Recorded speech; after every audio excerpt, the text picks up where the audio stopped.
After we see the credits on black, we see a title, Solaris, Part 1.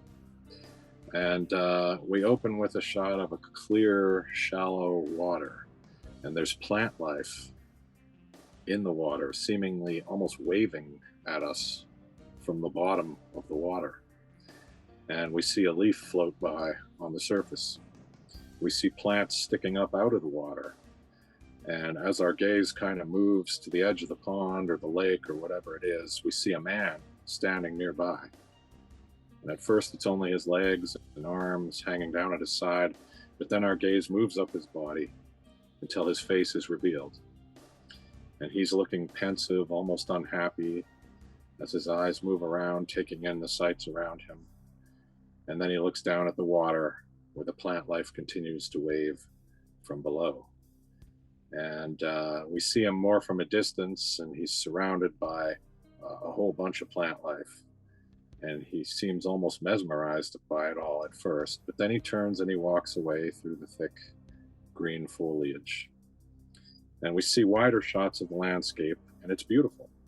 Big trees, bushes, fallen leaves scattered on the ground. He continues to walk through the scenery, and then he arrives at the edge of another body of water. And the camera moves up to reveal a house on the other side of the water as the man continues to walk off screen. And he seems to be making his way toward the house, but he stops and he puts his hands in the water and he washes them. And then he hears a car approaching, and he looks up to see two men get out on a distant bridge, and they seem to be looking at him, and one calls out, "Chris, come here."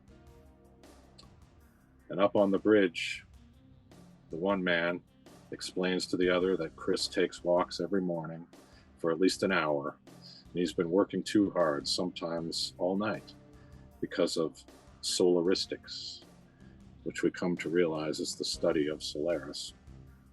Then the two men talk about a lot is depending on Chris's initial communique. The crew on the spaceship have been sending messages that are incomprehensible. And if Chris says that their work cannot continue, the space station can be withdrawn from Solaris's orbit. And the younger man of the two wants Chris to watch some film. And they note that Chris will be leaving tomorrow for Solaris. It starts raining suddenly, even though the sun is shining, and Chris stands in it. Then he sits down, seemingly unbothered by getting wet. Perhaps he knows that this is his last chance to experience such things. The younger man screens the film for Chris, and it's an old black and white film of scientists and experts discussing the expedition to Solaris and a particular flying mission over the ocean of Solaris. And when they didn't come back, a search party was sent out, but the fog was so dense that they had to call off the search. But one helicopter didn't return with the rest of the search party, and it was piloted by Henry Burton, who we come to realize is the younger man, who's now much older, who was showing Chris this film. And Burton shows up 1 hour after nightfall, after he disappeared on this mission, and he's in a state of shock, and he refuses to leave the ship again or even go near the window that looks down at the ocean. He says he has an important message for everyone that will affect the future of solaristics. So they let him tell his story. And basically, he saw the ocean changing. It was forming figures in front of him, creating a landscape of trees and other things. But they weren't quite real. They looked kind of plastic. And he says that he took film of this, so he's going to show them the film. But unfortunately, when they screen the film, it only shows the ocean and clouds, maybe fog, and Burton can't understand why this is the case. He also tells them that he saw an infant floating on the surface, and it was 4 meters tall. Well, the experts dismiss Burton's visions as hallucinations. They also say that they can't base any decisions on the future of solaristics on the testimony of a non-expert. They also note that they've been studying Solaris for years and they're getting nowhere. Some say press on with more aggressive probes, others say do nothing. Um, so, meanwhile, Chris and his father talk, and we get the sense that this is goodbye. Chris will be gone for so long on this mission that his parents will be dead by the time they come back. Chris and Burton talk. Chris notes that he must decide whether to shut the whole project down or move forward more aggressively, bombarding the ocean with high intensity beams. Burton begs him not to do that. Why not? Would you destroy that which you can't understand? I don't advocate knowledge at any price. Knowledge is valid when it rests on morality, he says.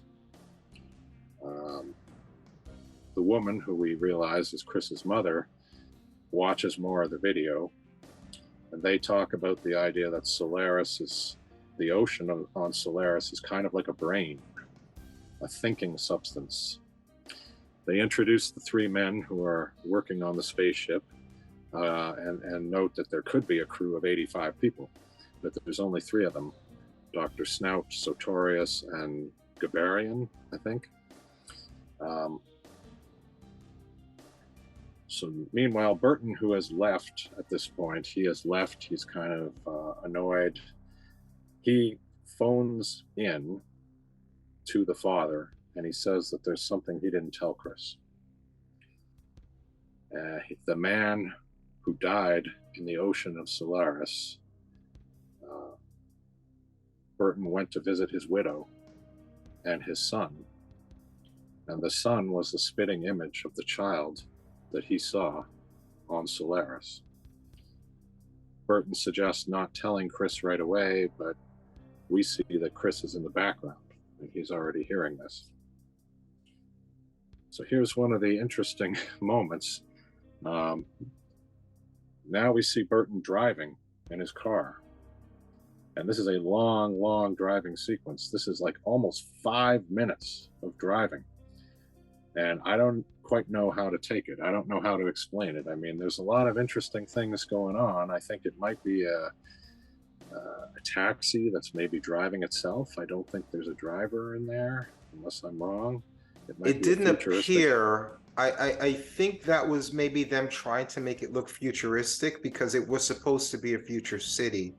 What I think happened was he had requested, Tarkovsky had requested money to shoot in Tokyo because they had a more advanced looking city, but he didn't know what to shoot there. So that's why he had all that driving footage there.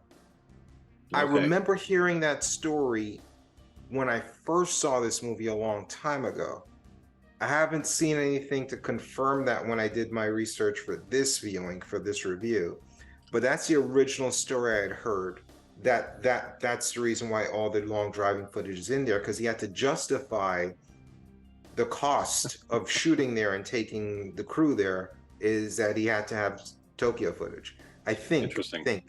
But either way, the goal was to show a futuristic city. So yes, maybe looking like someone wasn't behind the car, the wide shots of the electronic billboards and stuff like that. Yeah. I think that could be part of it. The other interesting thing is that he's got a child with him, and he has the child at the house earlier, but now the child is in the taxi with him.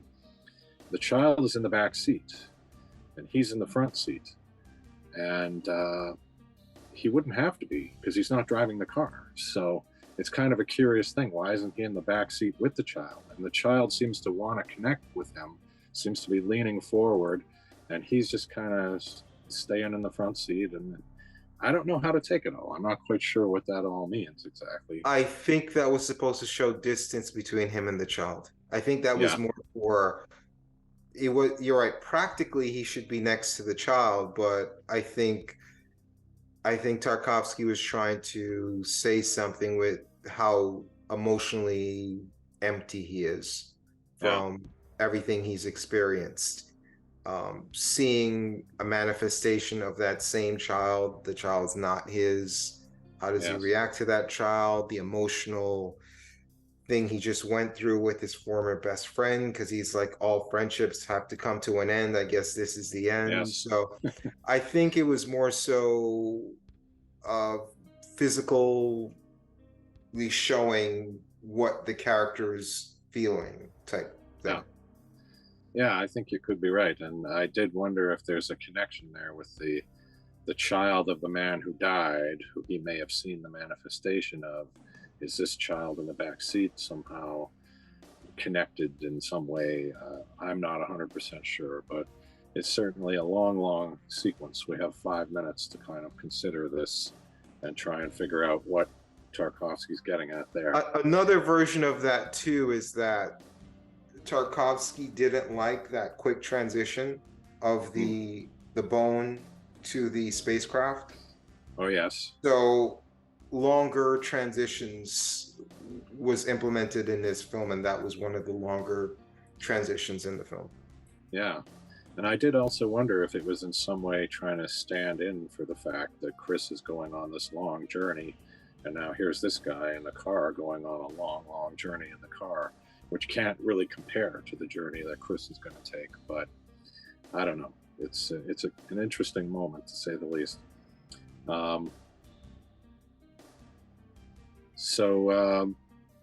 Then we go back to the lake in the wilderness, and we see Chris burning up some old papers that he won't need anymore.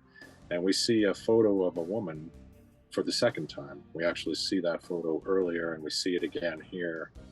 And there's a little bit of more stuff with his parents, and this really is goodbye, right? They're not going to see him anymore. So it's hard to even fathom that.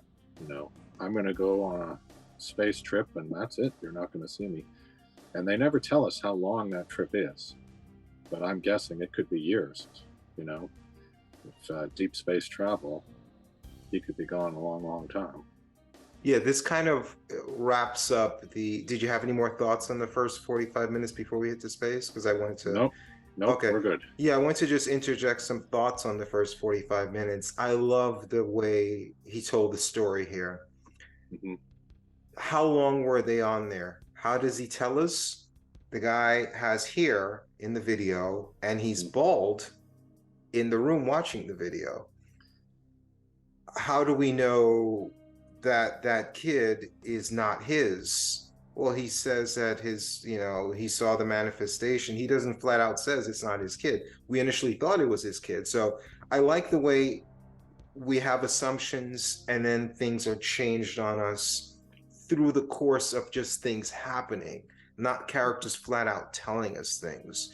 So the way he tells the story in his 45 minutes, the way he handles the kid, the way he handles the fact that, you're right, they implied that his parents are going to be dead by the time he comes back, which is telling us indirectly he's going to be up there for years, or the character may die up there. But it's letting us know there's going to be some fatality or something drastic that's going to be happening where he's not going to be coming back, or if he comes back, they're not going to be there. Yes. Obviously, I can't go into as much detail on the rest of this movie as I did into the first 45 minutes, but there's something about those first 45 minutes that just feels really important to me. It feels really interesting. And well, it completely sets up the end. Yeah, exactly. The importance of how he feels about home, coming back to home, his father, the fact that he thought he was never going to see his father again. So it kind of brings more weight to that ending and why it matters to him so much. Yes, exactly.